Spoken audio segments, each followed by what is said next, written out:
অনূর্ধ্ব 18 টি-20 cricket tournament ঘিরে উন্মাদনা বহরমপুরে।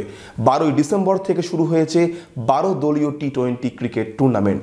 জেলার 4টি দলের পাশাপাশি আরও বেশ কয়েকটি জেলার দল অংশ নিয়েছে টুর্নামেন্টে। মনোবীক্ষণ পলিক্লিনিক, চিকিৎসার জগতে এক দশক। এখন এখানে সব বিষয়ে ডাক্তারবাবু একসাথে তলায়। ফোন করুন 7477799515 এই নম্বরে।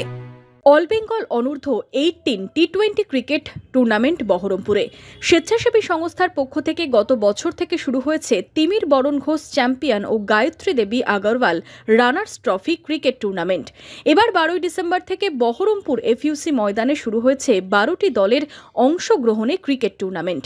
মুর্শিদাবাদ জেলার 4টি টিমের সাথে বাইরের 8টি জেলা অংশ নিয়েছে। প্রতিদিনই চলছে 2টি করে ম্যাচ। 22 ডিসেম্বর পর্যন্ত এই টুর্নামেন্ট চলবে। মঙ্গলবার সকালে প্রথম খেলায় হুগলিকে হারিয়ে জয়ী হয় উত্তর 24 পরগনার দল।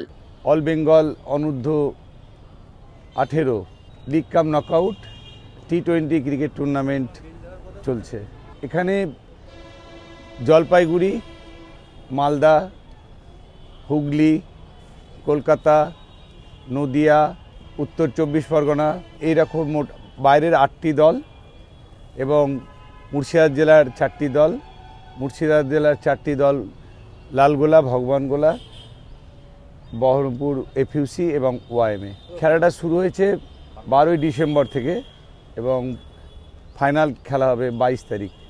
খেলা দেখতে মাঠে ভিড় জমাচ্ছেন অনেকেই। এদিন দ্বিতীয় ম্যাচ হয়েছে উত্তর 24 পরগনার সাথে বহরমপুর এফইউসি ক্লাবের।